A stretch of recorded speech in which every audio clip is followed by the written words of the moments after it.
আসসালামু আলাইকুম। আমি রাজু আহমদ খান, গ্রিন পার্টি বাংলাদেশের চেয়ারম্যান। আজকে আবার লাইভে এসে পড়লাম আমাদের অফিস থেকে, কার্যালয় থেকে। যে বিষয়ে আমরা কথা বলবো সেটা হচ্ছে দেশের দুর্নীতি এবং দুর্নীতির অবদমন, দুর্নীতির উৎসাহীকরণ এবং দুর্নীতির নাই নক্ষত্র নিয়ে আমরা কথা বলবো। আমার সাথে আজকে উপস্থিত আছেন গ্রিন পার্টি বাংলাদেশের সিনিয়র ভাইস চেয়ারম্যান দার্শনিক আবু মহিম মুসা, আছেন মোহাম্মদ সিরাজুল ইসলাম সবুজ ভাই, গ্রিন পার্টি বাংলাদেশের সাংগঠনিক সম্পাদক, এবং দার্শনিক আবু মহিম মুসা, গ্রিন পার্টি বাংলাদেশের সিনিয়র ভাইস চেয়ারম্যান। আমি চেয়ারম্যান। অনেকেই বলাবলি করছে যে আপনাদের রাজনীতিটা কি, মানে আপনাদের কখনো প্রেস ক্লাবের সামনে মিটিং মিছিলে দেখলাম না, আপনারা মানববন্ধন করেন কম, কিন্তু আপনারা কি রাজনীতি করেন? তো আমাদের খুবই ঘনিষ্ঠ একজন এই প্রশ্ন করলে আমি বললাম যে আপনারা যে প্রেস ক্লাবের সামনে যে মানববন্ধন করেন, সেখানে কি প্রেস ক্লাবের ক্যামেরাম্যানরা আসে, কোনো টিভির ক্যামেরা আসে নাকি? আমি তো দেখি সবসময় এখানে ইউটিউবাররা এসে বসে থাকে। ইউটিউবার যার যার মতো একটা ক্যামেরা মোবাইল ধরে, কিন্তু প্রফেশনালিজম যারা বিল্ড আপ করবে, যে সমস্ত যে কোনো রাজনৈতিক দলই যদি কোনো মিটিং মিছিল করে, মানববন্ধন করে, সেখানে তো সবগুলো টেলিভিশনের ক্যামেরা আসবে, প্রেস ক্লাবের মধ্যে যাদের এজেন্ট থাকবে তারা আসবে। আমরা প্রেস ক্লাবের সামনে কেন দাঁড়াবো? প্রেস ক্লাবকে সাক্ষী রাখার জন্য নাকি? কিন্তু প্রেস ক্লাবের সাক্ষী রাখতে গেলে প্রেস ক্লাবের ক্যামেরা কি আসে? প্রেস ক্লাবের ক্যামেরা আসে মির্জা ফখরুল্লাহ দেখলে আসে। প্রেস ক্লাবের ক্যামেরা আসে যদি যখন আওয়ামী লীগ ছিল তখন আওয়ামী লীগের কোনো প্রোগ্রাম হলে আসে, কিংবা দেখা যাচ্ছে যে যেইগুলো মোটামুটিভাবে মিডিয়ায় গিলে ফেলেছে, যেমন জোনায়েদ সাকিনুল হক নূর, এরা মন্ত্রী হয়েছে, তারা মানে পত্রিকাগুলো তাদের কাভারেজ আনার জন্য তারা আসে। কিন্তু সাধারণ রাজনৈতিক দলগুলো যখন দেশের উন্নয়নে সংঘবদ্ধ হয়ে কাজ করতে চায়, যারা উদীয়মান শত শত রাজনৈতিক দল, তাদেরকে ক্যামেরা সাপোর্ট দেয় না। কোন ক্যামেরা সাপোর্ট দেয় না? যারা প্রেস ক্লাব ভিত্তিক। তারপরেও কিন্তু আমরা নির্লজের মতো প্রেস ক্লাবের সামনে যাই দাঁড়াই। কি ভাই মুসা ভাই? রাইট, প্রেস ক্লাবের সামনে যাই আমাদের আজকের আলোচনার বিষয়টা হচ্ছে দুর্নীতির। গ্রিন পার্টি বাংলাদেশের দুর্নীতি নামক পেজ থেকে আমি আলোচনা করছি। তার আগে শিরোনামটা বলে নিই। পদত্যাগপত্র জমা দিয়েছেন দুর্নীতি দমন কমিশনের chairman doctor Mohammad Abdul Momen. Doctor Mohammad Abdul Momen দুর্নীতি দমন কমিশনের চেয়ারম্যানের পদ থেকে পদত্যাগ করেছেন। সেই সঙ্গে দুদকের আরও দুই কমিশনার মিয়া মোহাম্মদ আলী আকবর এবং আরও একজন পদত্যাগ করেছেন, মানে হাফিজ আহসান ফরিদ সহ। আরেকজন আছে আজমি ব্রিগেডিয়ার জেনারেল অবসরপ্রাপ্ত হাফিজ আহসান ফরিদ। যাই হোক, এখন কথা হলো যে আরেকজন আছে মিয়া মোহাম্মদ আলী আকবর। এখন কথা হলো যে এই বাংলাদেশের দুর্নীতির আখড়া, দুর্নীতিতে আমরা বারবার চ্যাম্পিয়ন হই নাকি? দুর্নীতি কোথায় নেই? এই যে আমরা গ্রিন পার্টি বাংলাদেশ করেছি, আমরা বিভিন্ন আমাদের অফিসে বিভিন্ন জায়গায় আমরা দাঁড়াই, আমরা কথা বলি, কিন্তু আমাকে প্রেস ক্লাবের সামনেই কিছু ভাড়াটিয়া ভাড়া করে, মানে কিছু লোককে ভাড়া করে আর কিছু ইউটিউবারকে পয়সা দিয়ে আমরা যদি মিটিং করি, তাহলে আমরা জাতকে যাবো? কি বলেন আপনি, কি বলেন? সে তো অবশ্যই, মানে এরকম অভিযোগ করেছে আমাদের অনেক খুব বন্ধুবর, তারা ঘন ঘন প্রেস ক্লাবের সামনে মিটিং করে অভিযোগ করেছে, ভাই গ্রিন পার্টি বাংলাদেশকে তো প্রেস ক্লাবের সামনে দাঁড়িয়ে দেখাম না। কিন্তু আপনি নিজেই বলেন, প্রেস ক্লাবের সামনে যারা মিটিং করে বড় বড় দল, তাদের ওখানে কত % ভাড়াটিয়া লোক থাকে? 100 টাকা দিলে 150 টাকা দিলে লোকের অভাব নেই। তাদের দলের কজন? কি বলবেন ভাই সিরাজ ভাই? আপনি যা বলছেন তাই সঠিক। এখন খালি প্রেস ক্লাবের সামনে বসতেই হবে না, আমরা নীরবতা কিছু কাজ করতে হবে। মানে আরো অনেক বিষয়ভিত্তিক ব্যাপার স্যাপার আছে। শুধু প্রেস ক্লাবে আপনি শ্বশুর বাড়িতে গেলেন, আমি একটু ভিন্নভাবে উপস্থাপন করি। শ্বশুর আপনার দরজায় খুলল এবং ওই বাড়িতে আপনার স্ত্রীও নাই, এরকম শ্বশুর বাড়িতে আমার যাওয়ার দরকার আছে? আমাদের বিভিন্ন রাজনৈতিক দলের লোকেরা যেই প্রেস ক্লাবে যায়, প্রেস ক্লাবের সামনে দাঁড়ায়, সেই প্রেস ক্লাবের রেসপন্সটা কি? প্রেস ক্লাবের প্রেসক্রাইবড ক্যামেরাম্যানগুলি কোথায়? তাহলে আপনার কি লজ্জা শরম আছে নাকি নাই? নাই নাই আমার তো মনে হয় মুসা ভাই কিছু সুন্দর করে দর্শন তত্ত্ব দিয়ে ব্যাখ্যা করতে পারে না। তাদের কি কোনো লজ্জা শরম আছে? প্রেস ক্লাবের সামনে তুমি কেন যাবা? তুমি এসে যাও, সেগুন বাগিচা যাও, তুমি নয়াপল্টন যাও, তুমি গুলশান যাও, সবাই মিলে যে মানে পাল্লা দিয়ে প্রেস ক্লাবের সামনে যে দাঁড়াচ্ছে, প্রেস ক্লাবের ক্যামেরা কি আসে কিনা? প্রেস ক্লাবের ক্যামেরা আসাতে হবে না, মানে এনাদের কথা হচ্ছে একটা জায়গার দরকার না, যেখানে প্রেস ক্লাবে যায় মানুষ কেমন যাতে যাতে প্রেসের সরাসরি খবরটা যায়। না সেটাই আর কি, প্রেসের লোকরা তো আসে না, আসে না, না আসে ইউটিউবার। না, আর না আসলেও মনে করে যে এইখানে আসলে আপনি কি তাদেরকে মানে সাপোর্ট করছেন কিনা? না আমি সাপোর্ট করছি না, অথবা এই বিষয়ে আপনি আপনি আপনি ফায়ার ব্রিগেডের সামনে গিয়ে অগ্নি নির্বাপনের একটা আলোচনা সভা দাঁড় করালেন যে কিভাবে আগুন নিভাইতে হয়, এইভাবে সেভাবে। তো যদি আপনি সমন্বিত প্রচেষ্টা করেন, সবার সাথে আলোচনা করতে চান, সেখানে ফায়ার ব্রিগেডের কর্মকর্তা আসবে না? অবশ্যই আসতে হবে সেখানে। বিষয় তো আগুন নিবানো রে ভাই। হ্যাঁ সেটাই। সিরাজ ভাই, কি আপনি কিছু বলেন না কেন? অবশ্যই ঠিক আছে আপনার কথা। বিষয়টা হচ্ছে আগুন নেভানো। এখানে শুধু আমি আগুন নেভাবো না, ফায়ার ব্রিগেড এবং জনগণের সাহায্য দুটো লাগবে। এক জায়গায় আগুন ধরলে সেখানে ওই জায়গায় পানি আঘাত থাকতে হয়, তারপরে সেখানে ফায়ার ব্রিগেডের রাস্তা থাকতে হয়, অনেক রাস্তা দখল হয়ে যাবে, বেদখল। সেই যদি আলোচনাটা হয়, সেই আলোচনাটা করতে গেলে আমার তো মনে হয় ফায়ার ব্রিগেডের ঊর্ধ্বতন কর্মকর্তা সহ আমাদের আলোচনা করা উচিত নাকি? হ্যাঁ সেটাই। ফায়ার ব্রিগেডের অফিসের সামনেই আপনি গেলেন এই আলোচনা করতে, কিন্তু ফায়ার ব্রিগেডের কর্মকর্তারাই আসতো না। তাই তো, আবার ফায়ার ব্রিগেডের সামনে যে লাভ। তাহলে উদ্দেশ্য সফল হলো না আর কি, ওখানে গিয়ে করার গেছে। আচ্ছা বলেন তো, আপনি করাইল বস্তিতে আগুন লাগছে, করাইল বস্তিতে গেলেন, করাইল বস্তির ব্যবস্থাপনা দূরীকরণের জন্য ওখানে গেলেন, তাদের সমবেদনা জানাতে গেলেন, করাইল বস্তির লোকেরা আপনার সামনেই আসতো না। আপনি কি অপমান্য হবেন নাকি হবেন না? অবশ্যই অপমান। আপনি মুখ খুলেন, আপনি একজন বিশ্ববিখ্যাত দার্শনিক, না সেটাই আর কি। এবং আমরা জানি যে আপনার পরে আর দার্শনিক আসবে না।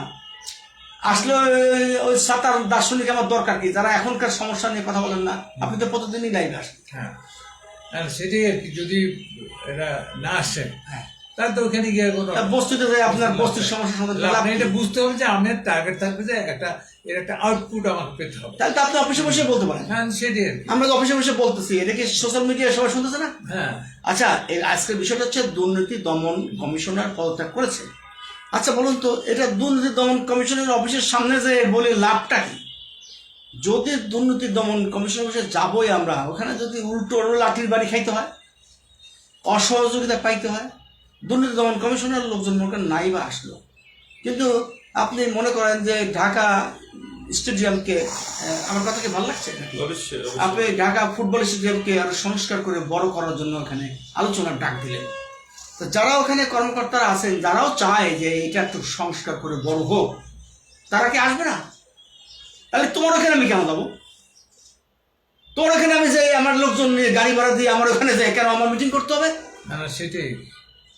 তাই আমি এই সমস্ত রাজনৈতিক নেতাদেরকে বলি, যারা বারবার করে খুব মজা করে বলেন, ভাই প্রেস ক্লাবের সামনে তো আপনাদেরকে দেখলাম না, প্রেস ক্লাবের সামনে আমাদের যাইতে হবে কেন? প্রেস ক্লাবের কর্মকর্তা কোথায়? ক্যামেরাম্যানটা কোথায়? প্রেসক্রাইব ক্যামেরাম্যানটা কোথায়? বড় বড় টেলিভিশন সেন্টারের ক্যামেরাম্যানটা কোথায়? ক্যামেরাম্যানটা শুধু ওই নুরুল হক নূর, তাও অনেক দিন মায়ের খাইতে খাইতে নেতা হয়ে গেছে। তারপরে ওই যে ইশরাক রহমান, তাই না? তারপরে আপনার জোনায়েদ সাকি, তারপরে এখন যারা এখন মন্ত্রী প্রতিমন্ত্রী হয়েছে, তারপরে মনে করেন যে আপনার ওই যে বললাম না যে মির্জা ফখরুল, বা আরও আরও অনেক অনেক নেতা আছেন, যাদেরকে ভিডিও করলে পত্রিকায়ও কাটতে হয়, টেলিভিশনেও কাটতে হয়, এইদিকে লাভ ওইদিকেও লাভ। তা পত্রিকা বা মিডিয়া বা বিশেষ করে সরকারি বা বিশেষ করে গণমাধ্যম, বেসরকারি সরকারি, সবাই কি বিষয়টা আগে দেখবে নাকি লাভটা আগে দেখবে? আপনি কিছু বলেন না কেন, মুখ খোলেন না কেন? না মুখ তো আমি খুঁজেছি হয়তো অন্যভাবে, এই যে দুর্নীতির ব্যাপারে। না ওই জায়গায় আমি আসতেছি, এটা তো একটা দুর্নীতি, এটা একটা দুর্নীতি না? না আমি ওই আপনি একটা রাজনৈতিক দলের সিনিয়র ভাইস চেয়ারম্যান, আপনার দলের একটা প্রোগ্রাম করলে মিডিয়া কাভারেজ হয় না কেন? আপনার কি সমস্যা কি? আপনার কি কোনো, আপনি কি কি বলবো ওটাকে, আপনার গুরুত্ব নাই কেন? সমস্যা অন্য জায়গায় এখন যেভাবে হচ্ছে মানে জন্মগতভাবে অপরাধ প্রবণ। তো এখন আমার এখানে লোক আনতে হলে ওই যে ওরকম ভাড়া করে আনতে হবে। আনতে হবে। আপনি ভাড়া করে আনার দরকার নাই, না, দরকার আপনি নেই। একাই দাঁড়ালেন, আমি আপনি শেয়ার সাহেব দাঁড়াইলাম, বা আমাদের মহাসচিব সাহেব একটু দূরে আছে উনি আসতে দাঁড়াইলাম, বা আরো অন্যান্য সদস্য দাঁড়াইলাম, এখানে আমরা ভাড়া করে আনলাম না, আমরা অন্য দলের 2-1 গেস্টও রাখতে পারি, রাখলাম, এবং আমরা সেটা অবশ্যই বলে দেবো আলোচনার মধ্যে, এটা অমুক দলের নেতা গেস্ট হিসেবে আসছে। আমরা সবাইকে আমার দল হিসেবে দেখাই দেবো না। এরকম রাজনৈতিক দল অনেক আছে, তারা এরকম 10টা দল থেকে লোক নিয়ে এসে মিটিং করে প্রেস ক্লাবের সামনে মানববন্ধন করে, আল্লাহর রহমতে কারোর বুঝতে দেয় না যে এরা সব 10টা দলের 10 জন। একটা XYZ অজ্ঞান পার্টির নামে মিটিং হচ্ছে, খেয়াল করেন, অজ্ঞান পার্টির ব্যানার, কিন্তু এইখানে 10-20টা দলের নেতাও আছে। লোক বেশি দেখানোর জন্য নাকি? এটা বলে দিলেই হয় যে আমরা সম্মিলিতভাবে একটা প্রোগ্রাম করছি। তো যে ভদ্রলোক আমাদেরকে বললেন যে আপনাদের প্রেস ক্লাবের সামনে কোনো দাঁড়াতে দেখলাম না, তাহলে তো আপনার রাজনৈতিক দলই না। রাজনৈতিক দল হতে হলে তার যোগ্যতা কি থাকতে হয়? প্রেস ক্লাবের সামনে দাঁড়িয়ে লোক ভাড়া করলেই হবে, নাকি আপনি বিষয় ভিত্তিক কথা বলতে পারেন? সেটা না, আমরা যে এই যে আমাদের কি বলে ক্যামেরার সামনে যে কথা বলতেছি, এটা তো ছড়াই যাচ্ছে অনেক সব জায়গায় শেয়ার করবো, হ্যাঁ, সবাই শুনছে। যাচ্ছে। ওখানে দাঁড়ায় মুসলিমের লোক নিয়ে দাঁড়াইলাম, আর কেউ করলো না। না, ওখানে দাঁড়াই বলতে হবে, তার কারণটা কি? ওখানে তো ভিডিও করে আবার সেই সোশ্যাল মিডিয়ায় দেবে। হ্যাঁ, এবং আপনি আমি যেরকম যদি সে হ্যাডম না থাকে, আমাদের যদি সেরকম পরিচিতি না থাকে, বা আমাদের তুচ্ছ তাচ্ছিল্য করেন, তা আমরা তো মানে মেইন স্ট্রিম টিভিতেও আসবে না। এগুলো কি তোমাদের বাপের কেনা টিভি? হ্যাঁ, ATN Bangla, channel I, NTV, এগুলো তোমার বাপের কেনা টিভি? তোমরা শুধু বড় বড় দেখে রাঘব বলদের ছবি তুলে টিভিতে দিবা, ছোট ছোট রাজনৈতিক দলের কোনো বিষয়ে তুমি দিবা না। আমাদেরকে দেখা উচিত যে বিষয়টা কি, কোন বিষয়ের উপর আমরা কথা বলছি। আমরা কথা বলছি দুর্নীতির উপরে। দুর্নীতি কোথায় নাই আমাদের আঙ্গুল দিয়ে দেখাইতে হবে। দেখেন, দুর্নীতি দমন কমিশনের চেয়ারম্যান আরো 2 কমিশন সব পদত্যাগ করছে। ভিতরের খবর যদি আপনি নিতে চান, তাহলে একটা ভয়াবহ দৃশ্য তো আসতেই পারে, নাকি? না, সেটাই আর কি আসতে পারে কিনা বিষয়টা। কিন্তু আরেকটা জিনিস লক্ষ্য করা আছে, যে গভর্নমেন্ট, নতুন গভর্নমেন্ট আসলে পরে তার সুবিধা মতো লোককে আবার সেট করতে গিয়ে আসে। এটা দেখা যায় না, চিন্তা করে না যে আমি যাকে সেট করব সে কতটুকু যোগ্য। যেমন এর আগে কার কথা বললে না, যে বাংলাদেশ ব্যাংকের গভর্নর সকাল সকাল হুটহাট করে যদি নাই নাই, নতুন করে একজন দিলেন, তো দিলেন যে আপনাকে তো সেট করতে হবে ওই রকম যোগ্য লোক। এখন যোগ্য লোক যদি সে ক্ষমতা থাকে, তাকে সরানোর কোনো অবস্থাতেই পৌঁছে যাবে না। এখন 2 দলের চেয়ারম্যান কেন পদত্যাগ করছেন সে সম্পর্কে তো আমরা জানি না, জানতে হবে। এখন একটা জিনিস দেখেন, আমি আপনাকে বলি, এই যে আপনি বাংলাদেশ ব্যাংকের গভর্নরের কথা বললেন, এই যে বাইরে বাইরে আমি একটি ক্যাম্পেইন করে আসলাম, পুরো কালো হয়ে গেছে, কিন্তু ওইগুলো ভিডিওতে দেখাই দিই, আমরা অফিসে এসে করছি। সিরাজ ভাই সাংগঠনিক সম্পাদক, আপনাকে কিন্তু মুখ খুলতে হবে। না, অবশ্যই আপনি যা কারণ মুখ বলছেন- খুলতে হবে এই জন্যই যে গ্রিন পার্টি বাংলাদেশকে একটা শক্তিশালী অবস্থায় নিতে হবে, শুধু প্রেস ক্লাবের সামনে দাঁড়ায় থাকলেই হবে না। না, না, দেখো, প্রেসক্লাবের সামনে আমি যে আমরা গভর্নরকে এক ধরনের মব করেই কেউ কেউ বললো আর কি, সেখানে ধাক্কা দিয়ে তাকে আউট করে দিয়ে নতুন একটা গভর্নর আনা হয়েছে। আমরা বলেছি কিন্তু যে এই প্রধানমন্ত্রীকে কেউ ভুলভাল বোঝালো কি না, তাই না? আমরা তো সরাসরি প্রধানমন্ত্রীকে দায়ী করি নাই, হয়তো তাকে ভুল বোঝানো হয়েছে। তারপরে এখানে একটা তথ্য বিভ্রাট ছিল, আমরা বলছিলাম আব্দুল আল মিন্টুর ব্যাংকে 100 কোটি না 1000 কোটি টাকা দেওয়া হয়েছে নতুন গভর্নর, তাকে রুগ্ন ব্যাংককে সুস্থ করার জন্য। এখন এই রুগ্ন কেন হলো ব্যাংক, তার তদন্ত করতে হবে না? করতে কে টাকা পয়সা মেরে দিল? সুস্থ করতে হলে আরো কোন কোন রুগ্ন ব্যাংক দেখতে হবে। এগুলো তো যদি অনিয়ম হয়, তাহলে সেটা তো দুর্নীতি। সেই দুর্নীতি, গ্রিন পার্টির দুর্নীতির পেজ থেকেই আমরা কথা বলছি। আমাদেরকে সেই ইসলামের বিষয়ে কথা বলতে যে মক্কায় যেতে হবে এমন কোনো মানে নাই। দার্শনিক আবু মুসা, আপনি খুবই দৃঢ়চেতায় একজন বিচক্ষণ দার্শনিক, এবং আপনি এই দলের যে সিনিয়র ভাইস চেয়ারম্যান হয়েছেন, এর আগে বহু বাঘা বাঘা দলের চেয়ারম্যান আপনাকে সেই দলে যোগ দেওয়ার জন্য অফার দিয়েছে। আপনি নিজে বলেছেন, কে কে অফার করেছেন? জাতীয় পার্টির এরশাদ সাহেব বলছেন, বি চৌধুরী বলেছেন, তারপরে বি চৌধুরীর লোক আমাকে কিডন্যাপ করে নিয়ে গেছে তার বাসায়। আচ্ছা। আমি দেড় ঘন্টা কথা বললাম, মানে আমার কোনো কথা বুঝবে না। তো এখন এই দর্শনের যদি না বোঝে, কিন্তু এই দর্শন ছাড়া দেশ চলবে না। দর্শন কাকে বলে এটা যারা পড়ায় তারাও জানে না। দর্শনের কোনো সংজ্ঞা নাই। দর্শন হচ্ছে আধ্যাত্মিক জ্ঞান, যে জ্ঞান সকল ভাবগত সমস্যার সমাধান দিয়ে থাকে। দেশ চাইতে দর্শন তো লাগবেই, মাস্ট। অথচ এমন একজন দার্শনিককে হায়ার করে নিয়ে গেল বি চৌধুরীর কাছে, হ্যাঁ, উনি তার দলে যোগ দিলেন না।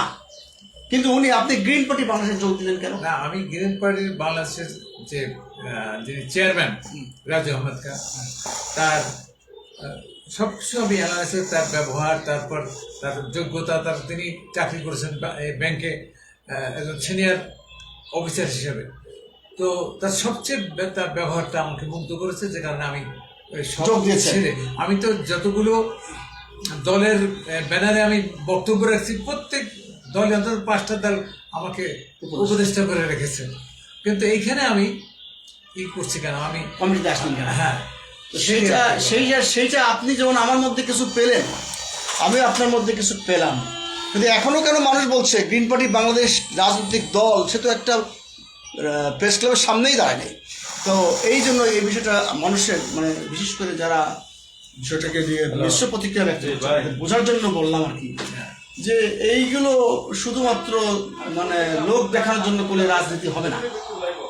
যে আজকের প্রসঙ্গ ছিল দুর্নীতি, এই বাংলাদেশের রন্ধ্রে রন্ধ্রে দুর্নীতি ঢুকে গেছে। এই দুর্নীতিকে রোধ করতে হলে এবং রাষ্ট্র চালাতে হলে অবশ্যই সেই রাষ্ট্রযন্ত্রের কর্তা ব্যক্তিদেরকে দর্শন জানতে হবে আগে। এ ব্যাপারে আপনি কিছু বলেন? এ ব্যাপারে তো অনেকবার আমি বলেছি, আমি আজকে 45 বছর ধরে এইসব বিষয়ে কথা বলেছি। মানুষ জন্মগতভাবে অপরাধ করলাম, কিন্তু একটা কথা আমি এখানে বলে থাকি যে সমাজে অপরাধ থাকতে হবে। অপরাধ হচ্ছে সভ্যতার অলঙ্কার, সভ্যতার অলঙ্কার, তার একটা মাত্রা থাকতে হবে। ডায়াবেটিসের মতো কম হলে যেমন আপনার ডায়াবেটিসের মাত্রা কম হলে যেমন আপনার হয়, হাইপো হয়, বেশি হলে আবার কিডনি নষ্ট হয়, অমুক হয়। তো দুর্নীতির মাত্রা ওইরকম থাকতে হবে। আমি মনে করি 30% মাত্রা থাকবে, কিন্তু সেই মাত্রা যদি আপনার 95 ভাগে চলে যায়, তাহলে সেই দেশের কিডনি যা আছে, চক্ষু সব নষ্ট হয়ে যাবে। সেই পর্যায়ে আমরা চলে গেছি। এখন ব্যাপার হচ্ছে বাংলাদেশের দার্শনিকের জন্ম হয়েছে। আমি অনেক অনুষ্ঠানে বক্তব্য রাখছি, মন্ত্রী আছে, কিন্তু কখনো বলেনি যে ঠিক আছে, কোনো মন্ত্রী বলেনি যে ঠিক আছে তুমি কি মতবাদ দিয়েছো, কি করেছো, তুমি অফিসে আসো, তারপর দেখি কীভাবে দেশটাকে কোনো ব্যাপারই নেই। সুতো যেরকম টানলে সোজা হয়, এমন দর্শন আছে, এই সুতার মতো সোজা হবে দেশ। দুর্নীতি সোজা হয়, দুর্নীতি কেন? অতএব সব রকম এই দুর্নীতি কিভাবে প্রতিরোধ করতে হয়, এটার যে সূত্র, এই সূত্র আমাদের জানা আছে। গ্রিন পার্টি বাংলাদেশ দুর্নীতি করে না, দুর্নীতিকে কিভাবে রোধ করতে হয় সেটাও আমাদের জানা আছে। এবং আমাদের গ্রিন পার্টি বাংলাদেশে আপনারা যোগ দিবেন, আমরা আপনাদের আহামরি কিছু দিতে পারবো না, আপনাকে অন্তত এই দায়িত্ববোধ সৃষ্টি করতে পারবো। আপনারা এই ভালো মন্দটা অন্তত চিনতে পারবেন। যে যে বিষয় নিয়ে আমরা আলোচনা করছিলাম দুর্নীতি নিয়ে, এবং গ্রিন পার্টি বাংলাদেশের সত্যি একটা রাজনৈতিক দল, এটা প্রমাণ করতে হলে আমাদের ট্রাম্প হইতে হবে না, এটা প্রমাণ করতে হলে আমাদেরকে খামেনি হইতে হবে না। এটা দেশের জনগণের স্বার্থে যখন আমরা কথা বলছি, দেশের দুর্নীতি নিয়ে যখন কথা বলছি, এবং স্বয়ং দুর্নীতি দমন কমিশন এর চেয়ারম্যান 2 কমিশনার সহ যখন পদত্যাগ করেছে, একটা রাজনৈতিক দলের নেতা হিসেবে আমরা বলতে পারি যে ভিতরের খবরগুলো আমাদের জানা দরকার। আমরা আলোচনা শেষ করবো, আজান পড়ে গেছে। আমরা প্রতিদিনই কোনো না কোনো বিষয় আসবে কথা বলবো, কিন্তু আপনাদের কাছে হাত জোর করে বলছি, দয়া করে আমাদের রাজনৈতিক দল নিয়ে উল্টোপাল্টা মন্তব্য করবেন না। এটা রাজনৈতিক দল, এবং এটা দীর্ঘদিন ধরে কাজ করে আসছে এই রাজনৈতিক দল, এবং এই রাজনৈতিক দল গ্রিন পার্টি চেনে না এমন কোনো রাজনৈতিক নেতা নাই।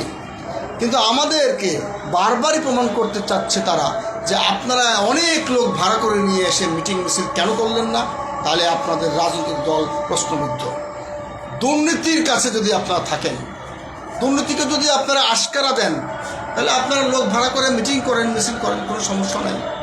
আমরা আমাদের কথা বলতেই থাকবো, এবং এই আজানের মধ্যেই আমি আমার লাইভ এখানে শেষ করছি। সবাই ভালো থাকবেন, গ্রিন পার্টি বাংলাদেশে যোগ দিবেন, আমাদের এই কথাগুলো সাবস্ক্রাইব করবেন, আমাদের নতুন ইউটিউব চ্যানেল সেখানে আবার দিচ্ছি, সেখানে সাবস্ক্রাইব করবেন এবং শেয়ার করবেন। কোনো কথা খারাপ লাগলে কমেন্ট দিয়ে উত্তর দিয়ে জানাবেন, ভালো লাগলেও জানাতে পারেন। সবাই ভালো থাকবেন, শুভ রমজান।